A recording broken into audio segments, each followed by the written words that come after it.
ကဲဘော်ရအားလုံးပဲမင်္ဂလာပါခင်ဗျာခုနှစ်ဆက်ပြီးမှာတော့ကြာသေးခင်ကပြီးဆုံးသွားတယ်ကျွန်တော်တို့ Man United နဲ့ AC Milan တို့ရဲ့ပွဲစဉ်အကြောင်းလေးပဲဖြစ်ပါတယ်ဒီပွဲမှာဆိုလို့ရှိရင် Man U က AC Milan ကို 4-2 နဲ့ 4-2 ဆိုတဲ့ရလဒ်နဲ့ရှုံးနေပါတယ်ပေါ့နော်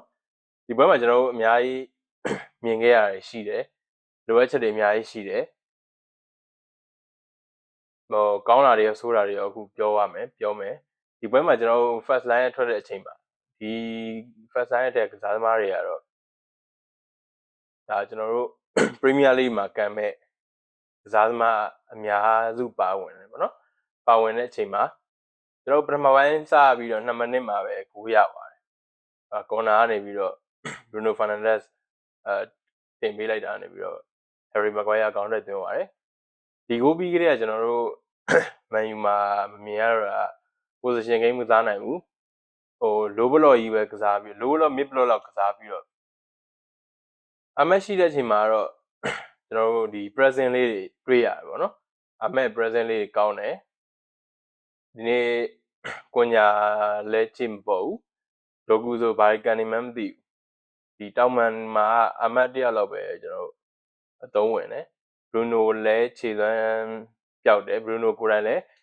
penalty တစ်လုံးရတယ် penalty တစ်လုံးရတာကိုသူကိုဖြစ်မပြောင်းလဲနိုင်ဘူးပေါ့နော်ကျွန်တော်တို့ဒုတိယဂိုးဆိုလည်းအဲ့လိုပဲဒါကျွန်တော်တို့ open play ကနေပြီးတော့ရတာမဟုတ်ဘူးAC Milan ရဲ့နောက်တန်းအမှားနေရတယ်ပြီးလို့ရှိရင် AC သွင်းသွားတဲ့ဂိုး၄လုံးဆိုရင်ဒီတော့ဂိုး၄လုံးကတော့တော်တော်ကောင်းတယ်လို့ပြောရမှာနော်သူတို့ open play ရပဲကစားပြီးတော့ဝေးရရှိပါတယ်ဒီပွဲမှာကျွန်တော်တို့ဘာတွေမြင်ရမလဲဆိုတော့ကျွန်တော်တို့ဒီမှာ number 6 row ကိုကောင်းကောင်းမွန်မွန် ball class ရှိတဲ့လူတယောက်တော့ကျွန်တော်လိုနေပြီအန်ရီဆန်တို့ဆိုတာမကောင်းမှုကောင်းတယ်ဒါပေမဲ့ကိုလင်လူတင်ကမ်းမဲ့အသင်းတွေနဲ့တွေ့လို့ရှိရင်တော့အဆင်မပြေဘူးဆိုကျွန်တော်တို့ number 6 row တယောက်ကတော့ကျင်းသေးပေါ့ဖြည့်ရမယ်ဒီမှာ Man United ရဲ့လိုအပ်ချက်တွေကျွန်တော်အများဆုံးတွေ့ရတယ်ကျွန်တော် position game ကစားလို့မရဘူး Man U ဒီပုံစံနဲ့ဆိုရင် position game ကဘယ်လိုမှကစားလို့မရဘူး position game ကစားဖို့လည်းဒီ player တွေကပစင်ရိုင်းမကောင်းဘူးပေါ့နော်ပစင်ကောင်းတဲ့ player တွေတိတ်မရှိဘူးဆိုကျွန်တော်တို့ကျင်းသေးတာတော့ကွင်းလေလူတယောက်လိုတယ်ကွင်းလေလူမှာနံပါတ်6 row ကစားမဲ့ Casemiro ထွက်သွားတဲ့နေရာကိုဓာတ်ရိုက်စားထိုးနိုင်မဲ့ကွင်းလေလူတယောက်လိုတယ်ပြီးလို့ရှိရင်ကျွန်တော်တို့ဒီ left back နေရာမှာနည်းနည်းတော့လူရှောကိုမကောင်းဘူးပြောတာတော့မဟုတ်ဘူးเนาะ left back နေရာမှာလည်းကျွန်တော်အားနည်းချက်တွေတွေ့ရတယ် right back နေရာမှာ Mazzarri ဆော့တယ်တက်ခင်ကိုအများကြီးကူညီပေးနိုင်တာမရှိဘူးTalisman ကတော့မစိုးဘူးပေါ့နော်သူရဲ့ line breaking pass တွေထွက်တယ် creativity ကိုကောင်းကောင်းလေးဆော့နိုင်တယ်ဒီကြားထဲမှာဒီ Eden Heavens တို့မကွဲရတော့သူကလည်းသူပုံမှန်ခြေစွမ်းမှာပဲမကွဲရတော့သူ့လို့သူလုပ်တယ်မကွဲရရဲ့လက်မန်းစီရတော့သူ့လို့သူလုပ်နေသေးပဲကျွန်တော်အားမရတာဒီညာ right back ရဲ့ left back ရဲ့ပြီးတော့ကျွန်တော်တောင်ပန်တွေကတော့ဒီတိုင်းဆိုရင်တော့အဆင်မပြေဘူးအခုပွဲမှာတော့ MMO မပါဘူးပေါ့နော် MMO မပါတာကတော့ကျွန်တော်တို့ရဲ့အားနည်းချက်လည်းဖြစ်မယ်နောက်ဆုံးဒုတိယပိုင်းမှာဆိုလို့ရှိရင်တော့ Rashford တို့ Manu တို့ Dalot တို့ရှင်းလေစီတို့ဝင်လာတယ်ဒါပေမဲ့Rashford ဆိုလို့ရှိရင်လူရှောတင်ပေးလိုက်တဲ့အလုံးကတော်တော်လေးကောင်းတယ်သူလည်းမိပါတယ်ဒါပေမဲ့ဒိုင်ယာရမှာဆိုလို့ဆိုပြီးသူရှောင်လိုက်တဲ့ပုံစံပါဒါကတော့ဒီခြေစမ်းပွဲဆိုတော့လည်းဒီလိုပဲပေါ့နော်ဒိုင်ယာမရအောင်ပဲသူတို့ကန်ကြမှာဆိုတော့ဒါတော့အပြစ်မပြောလို့ဘူး Rashford ကန်ကလည်းရန်ကြီးတော့ decent ပဲဗျအရင်နည်းနည်းတော့ decent နဲ့အောက်ထက်ရောက်တယ်ဗျအရင်ကောင်းတဲ့တဲမှာမပါဘူး Manu လည်းအရင်ကောင်းတဲ့တဲမှာမပါဘူး decent ပဲပေါ့နော်ဆိုတော့ကျွန်တော်တို့ကျင်းသေးဘောက်ကတော့ကျွန်တော်တို့ရဲ့ကွင်းလေလူကတော့ Andri Santos နဲ့အသင်းကြီးတွေနဲ့ရှင်ကန်တဲ့ချိန်ကြရင်မဖြစ်ဘူးဆိုတာဒီပွဲမှာတော့ကျွန်တော်တွေ့ရှိခဲ့ရတယ်သူကောင်းဆုံးတော့တာဝန်ကျေပါတယ်သူလည်းတော်တော်တာဝန်ကျေတယ်ပဲပါတယ်ဒါပေမဲ့သူ့ထက် ပိုကောင်းတဲ့ကျွန်တော် quality လိုနေပြီ Man U မှာ so ကျွန်တော်ခုထိလဲဘာသတင်းမှမကြားဘူးဒီ2ယောက်ဝယ်ထားတယ် Henry Santos နဲ့ Talisman ဝယ်ထားတယ်ဒီ2ယောက်တည်းနဲ့ပဲကျွန်တော်ပြီးဆုံးတော့မှာလားအဲ့ဒါလဲမေးခွန်းထုတ်စရာပဲเนาะဒီကျွန်တော်ရဲ့အသင်းပိုင်ရှင်တွေဘာလုပ်နေတာလဲနေတောင်ဝင်ရှိသူတွေဘာလုပ်နေကြလဲကျွန်တော်တကယ်တော့နားမလဲတော့အခုချိန်မှာဆိုကျွန်တော်လိုက်နေရမှာအတန်ထွက်နေရမှာအခုကဘာမှအတန်မထွက်ဘူးလုံးဝယူငိမ့်နေတယ်ကျွန်တော် left back တွေ right back တွေကလည်းတကယ်တော့ထင်တော့မကောင်းဘူးဗျဒါတော့ဆိုဝင်လာတယ်ဘာတွေဆော့လို့ဆော့နေမှမသိဘူး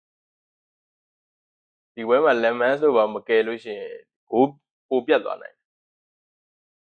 ဒါကတော့ Man United အားနည်းချက်တွေကျွန်တော်တွေးသလောက်လေးပြောပြရပါတော့တော်တော်အားနည်းတယ်ကျွန်တော် position game ကိုကစားဖို့ကတော့မလွယ်သေးလို့ကျွန်တော်မြင်တယ်ဒီပွဲကစားရတဲ့ပုံစံအရပါတော့ position game ကစားဖို့မလွယ်သေးဘူးဆိုကျွန်တော်တို့ Premier League လို့တစ်နှစ်တာကစားမဲ့ပွဲမှာဆိုလို့ရှိရင်ကျွန်တော်အသင်းကြီးတွေနဲ့ပဲအများတွေ့နေမှာမဟုတ်ဘူးဗျာအသင်းကြီးတွေနဲ့ကစားရင်တော့ Man U ကတော့နဲ့သူအတိုင်းအတာတစ်ခုလောက်ထိလုံးပြနိုင်တယ်ဆိုအသင်းငယ်နဲ့တွေ့တယ်ကိုရီးယားဦးစီးပြီးကစားမဲ့ပွဲတွေဆိုလို့ရှိရင်တော့ကျွန်တော်တို့ position game ကမကစားလို့မရဘူးကစားမှာဆိုတော့ဒီ position game မကစားနိုင်လို့ရှိရင်ကျွန်တော်တို့တော်တော်တိုင်ပတ်ဆို Premier League မှာကျွန်တော်အမှတ်တွေရအောင်ယူဖို့ကလည်းအသင်းကြီးတွေနဲ့ပဲကန်မှာမဟုတ်ဘူးအသင်းငယ်တွေအသင်းလက်တွေနဲ့ကန်တဲ့အချိန်မှာကိုကစားကွက်စီးပြီးဆော့နိုင်မှာဒီ Premier League မှာအမှတ်တွေစုဆောင်းနိုင်မှာဆိုအဲ့လိုဆော့နိုင်မှုအတွက်ကနံပါတ်6 down မီတယောက်လိုတယ် Talisman ရဲ့ Bruno နဲ့အဆင်ပြေတယ်ကောင်းနံပါတ်6နံပါတ်6 Rose ဆော့မဲ့လူကောင်းတာရှိရင်အဲ့နေရာအတွက်အဆင်ပြေတယ်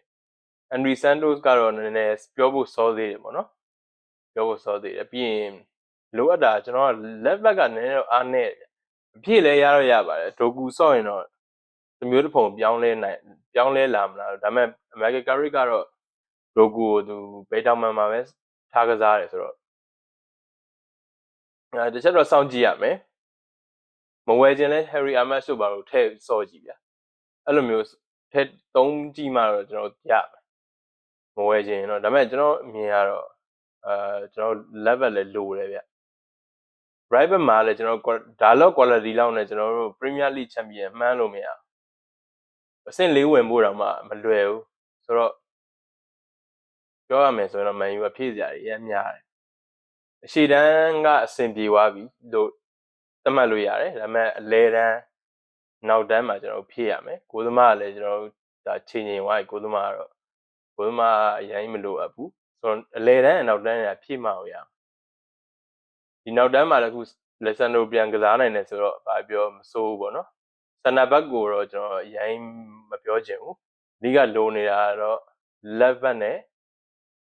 right back တော့ကျွန်တော်မြင်မိတယ် quality ပိုကောင်းရင်တော့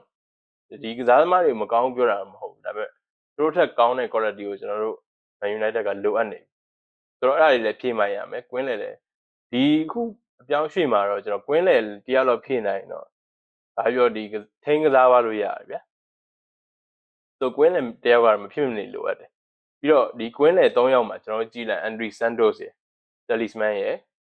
Bruno Fernandes ရယ်3ယောက်လုံးကအလေးပဲဗျာတော့